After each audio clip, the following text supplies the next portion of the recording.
Hey, what's going on everybody? Welcome back to another video. Today I'm going to be talking about Slaughter Party. So I feel like this movie is not very known. I didn't know about it for the longest time. The reason that I found out about it is because it stars Felissa Rose, and you know, some of you, if you're, hardcore horror fans, you may know her from the first Sleepaway Camp, as well as a bunch of other movies. She was recently in Victor Crowley, which is like the fourth Hatchet movie, and then she was recently in Terrifier 2. So, I mean, nowadays she's been having like small roles and cameos and bigger stuff, but that's the main reason why I checked this out, because I'm a fan of hers. And basically over the past year I've been interested in like checking out all her other movies. Like I checked out Camp Dread, Camp Twilight, Bloody Summer Camp, Summer Camp Massacre, all that stuff. And in the process of watching all those movies, I was like, trying to find reviews for them, and I stumbled across this channel called Morbid Moonlight. Shouts out to that guy. He makes like sick videos. He has like this entire playlist called 31 Days of Felissa Rose, and it pretty much goes through like her entire filmography, like her entire career from, when it started until now. And yeah, I was just like obsessed with those videos, but I didn't check out the other movies for the longest time because, you couldn't really find them anywhere, and, they're on eBay, but they're like a little bit pricey. But then, I got a bunch of eBay gift cards, had nothing to do with them, so I just cashed out. And here's the DVD right here. That's the front cover. There's probably a little glare, sorry about that. So yeah, there we go. So yeah, I was just watching all his reviews, and I was like really interested in seeing like all her other like more obscure movies. Recently I just did a review for the movie Nikos the Impaler. That was on the playlist as well. That was one that I wanted to check out. And I got another one called Satan's Playground that I want to check out eventually. And something that, like, another reason why I wanted to check this out is because if you see there, hopefully you can see that this glare is going crazy. I need like some lights or something. But yeah, as you can see there, it's a Troma movie, and I'm a pretty big, Troma fan. I like all like the classics, like, Class of Nukem High, Sergeant Kabuki Man, NYPD, Tromeo and Juliet. The first Toxic Avenger I'm not huge on, but Toxic Avenger Part 4 I really like, so that was another reason why I wanted to check this out.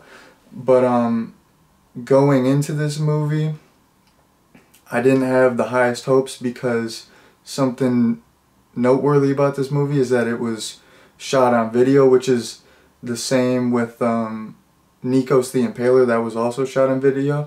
But in my opinion, that movie was like way more interesting, unique, engaging. This movie, just to be flat out honest, it was not that good. I didn't expect it to be that good, but I just wanted to check it out. I was just curious. Felissa Rose was in it. Like I said, I'm trying to check out like most of her movies. But yeah, just since a lot of you are not familiar with this, I'm going to give you like a little plot summary and overview. So at the beginning of the movie, you have this group of 3 guys, and one of them is this guy. The actor's name is Mighty Mike Murga. I'm not familiar with him, but he plays like a pretty big role in the story, so gotta mention him. So they're in this like desert area, and then there's this like, you know, crazy mad scientist guy that chains him up, kills the two friends, and then Mighty Mike Murga is left, and the mad scientist is like torturing him and blah blah blah. One thing leads to another, and he pretty much makes Mighty Mike Murga his minion, and he, you know, he like makes him kill people for him. Like he just starts out as like a totally normal guy, but he gets tortured by this mad scientist, and he becomes evil, and he's killing all kinds of women, and he does some crazy stuff after he kills them. You know, he, you know, violates them. That was a little bit too much. I mean, that's kind of a thing with Troma movies where they have this like over the top super they like tackle like super taboo stuff, and they have like super edgy humor. But even for like a Troma movie, I thought that was pretty edgy. Like like you didn't really see it, but it was like implied that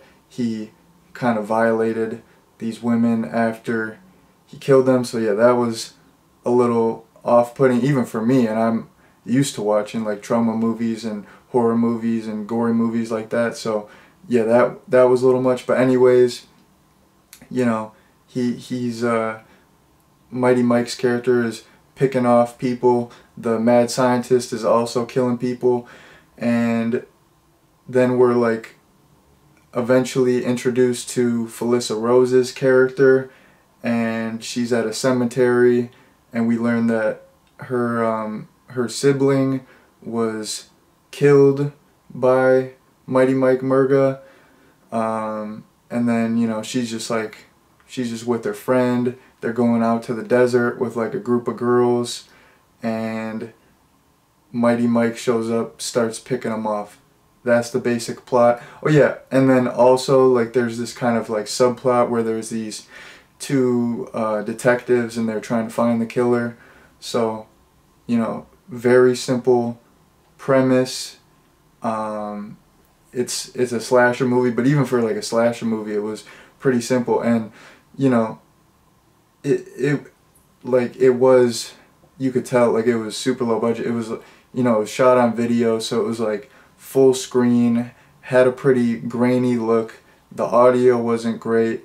Of course, the acting was not good, and the kills, the practical effects were decent, but the one other like limiting aspect of this movie was like it was all pretty much, I mean there were a couple other locations, but it was all pretty much filmed in one location in this desert, and like that made it feel pretty cheap. Like it just seemed like they just found some desert or like some nature park that they could go to for free, and they filmed the whole movie there. So, you know, a lot of times in movies it's nice when there's like a lot of change of scenery, so, you know, it keeps your attention. This was pretty much all in the same place, and the backdrop seemed kind of cheap. Like it just seemed like they just grabbed a video camera and shot it at some, you know, little like desert spot that they could film for free, which is probably what they did. That's like pretty much what they did. But yeah, let me just check my notes here. Yeah, like I said, I didn't really like it, and I'm a fan of Troma movies usually, but this was like, you know, Troma movies are like notorious for like not being good, but like, you know, people still enjoy them. Like I enjoy them, but I know that they're not like great movies. They're like low budget, cheesy movies, you know. But this, even for like compared to other Troma movies, this was like way worse, way lower budget. And something that I thought as well is that I thought it should have been like way funnier. Like for this type of movie, you go in knowing the limitations. Like it has no budget, the acting's not going to be good, the you know, the visual look of it, since it's not filmed on like a expensive camera, it's not gonna look great. So it's like it has to be fun. It has to be kind of like self-aware, making fun of itself. And there were some funny moments, but for this type of movie, I feel like there should have been way more comedy. Like a lot of this movie just dragged, and it was hard to follow, and I didn't really know what was going on half the time. And like I said earlier, with, you know, like all the stuff Mighty Mike was doing, and like there's a lot of just gross stuff in this movie, and a lot of just like super taboo, edgy stuff, and that kind of stuff is cool sometimes, but it was like too much in this. It was just like some of the concepts were just too gross and messed up, and the whole, like, there's not as much attempt at actually being funny. It's like the concept itself is supposed to be funny, because it's like, you know, like this little person running around the desert like killing these girls, and it's like, how is he able to overpower them, like, you know, and they're just like always like tripping over nothing, and you know, he's killing them. Like that's supposed to, it's just supposed to be like funny because of the concept, but like that wasn't enough for me to like really be entertained.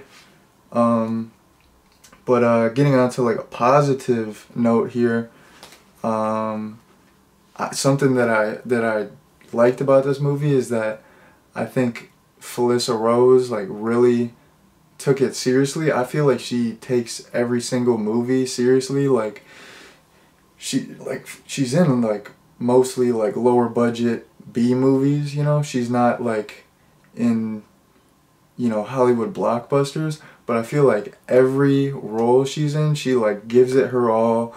And you know, it seems like she acts for the love of acting, for the fun of it. Like it's not like she made a lot of money in this movie or got a bunch of like notoriety. Like she's not getting money and fame from all these movies she's doing. So like I feel like seeing her in this movie and seeing her in all these like other obscure movies, it just makes me like really feel like she's just like a real one, just like down to earth. Like she doesn't make movies for like mainstream horror audiences. She makes movies for like, you know, hardcore horror fans. She makes like grimy, sleazy, trashy movies. Not all the time, but you know what I mean? Like stuff like this, like she could easily be like, oh, I'm above this, I don't want to do this, like, you know, I was in better movies, blah blah blah, like this is low budget, but like you could tell like she's actually trying hard in this movie, which this movie doesn't call for anyone to like try hard, but she definitely gives it her all, and like I really like that.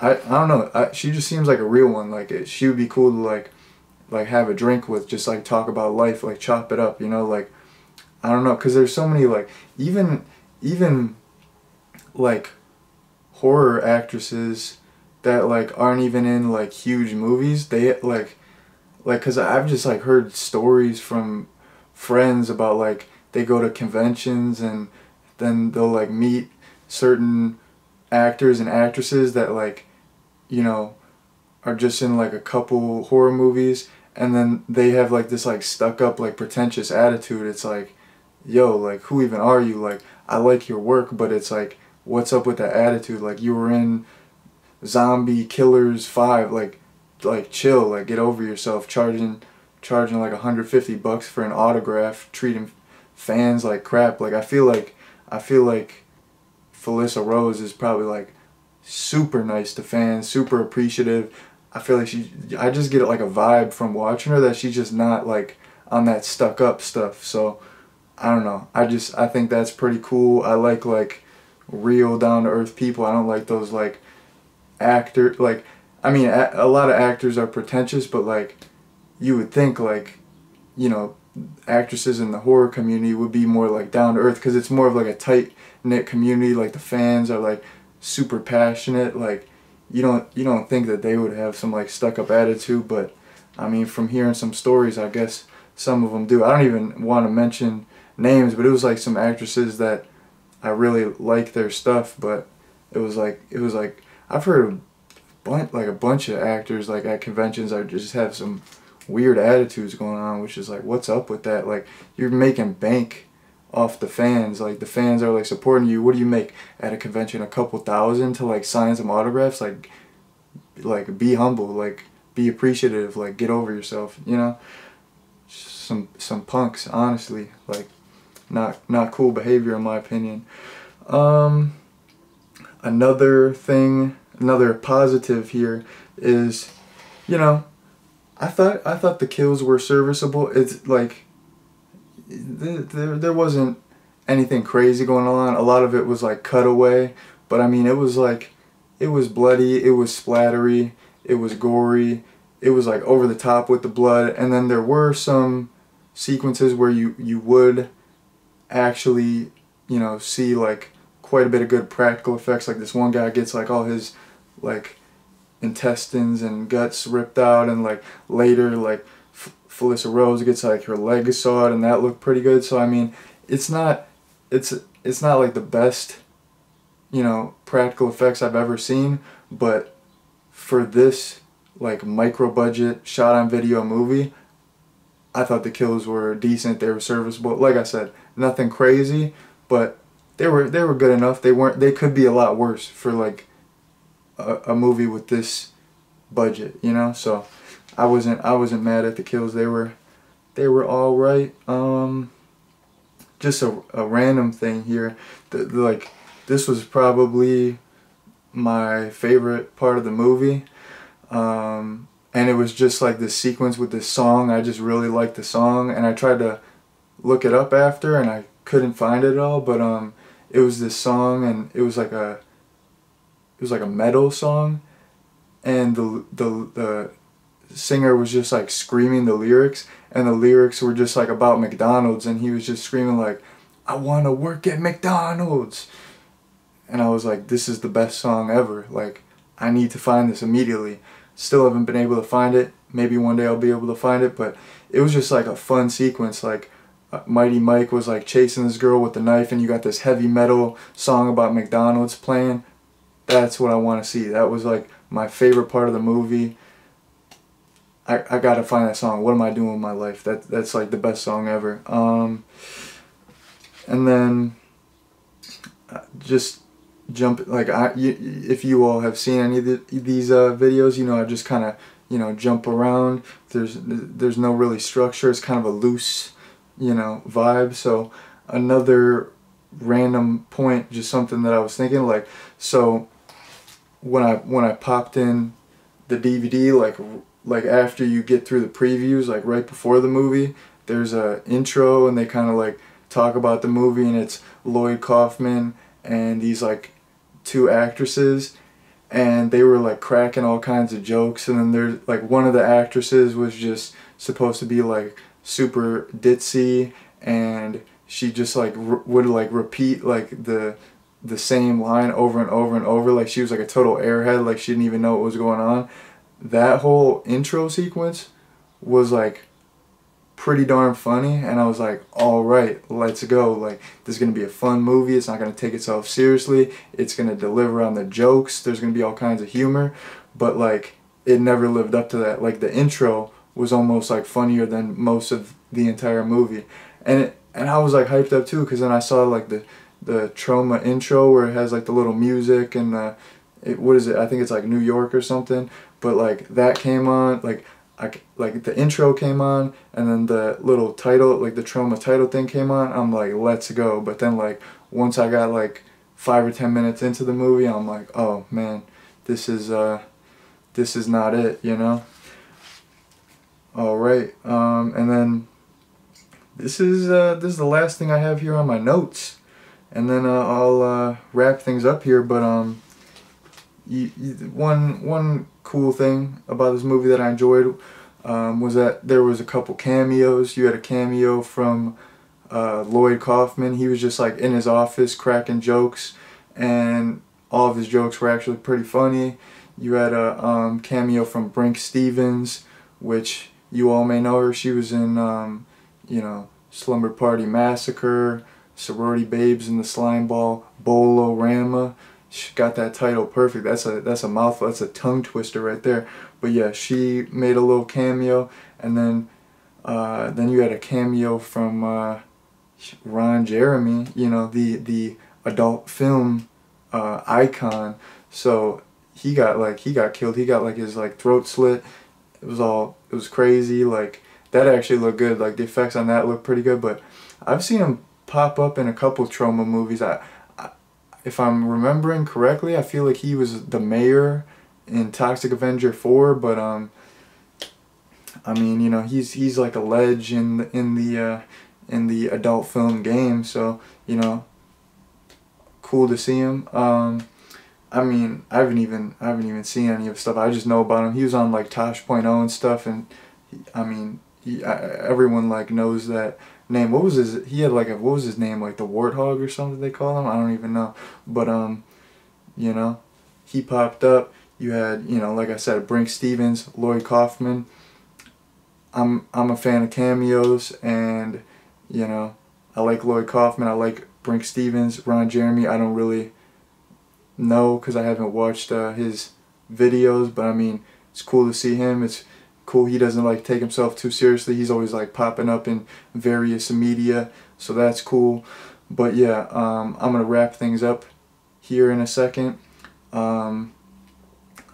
This movie, I mean, it's cool to see Felissa Rose. Actually, before I end the video, since it's the end anyways, I'm just gonna get into spoiler territory here. So this is like a warning. If you haven't seen the movie and you want to see it, you know, I'm gonna spoil some stuff.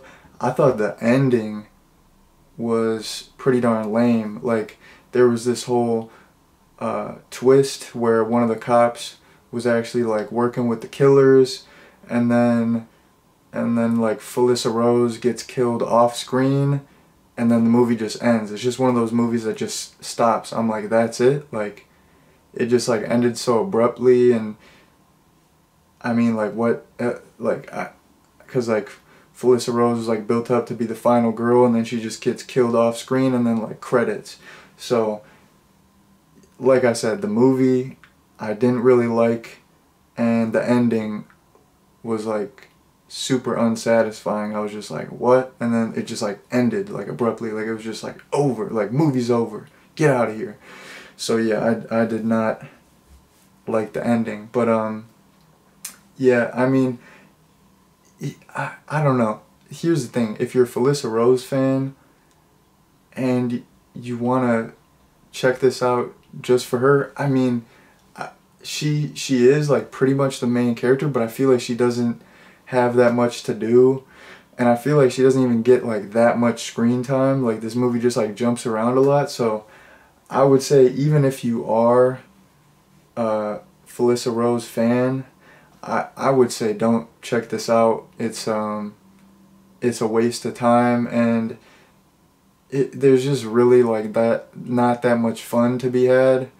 It's just, yeah, like I said, it's just a waste of time. So I would say, you know, check out some of her other stuff. A lot of her other stuff is a lot better. I would say, I mean, if you're a fan of like the Sleepaway Camp movies and you haven't seen any other Felissa Rose movies, I would say check out Camp Dread. That movie rules. Like that one's super low budget too, which might turn you off at first, but like give it 15 minutes, and like once you get into that movie, like it's a fun movie. It's like a solid like 2010 slasher. But anyways, yeah, don't be like me. Don't watch this movie. I only paid like $10 for it, and it was with a gift card, so it's like whatever. I'm glad I checked it out, but yeah, don't be like me. Don't watch this movie. Watch some other Felissa Rose movies instead. But yeah, that being said, I pretty much went over everything that I wanted to go over. So that's the end of my review. Thank you all very much for watching, and peace out.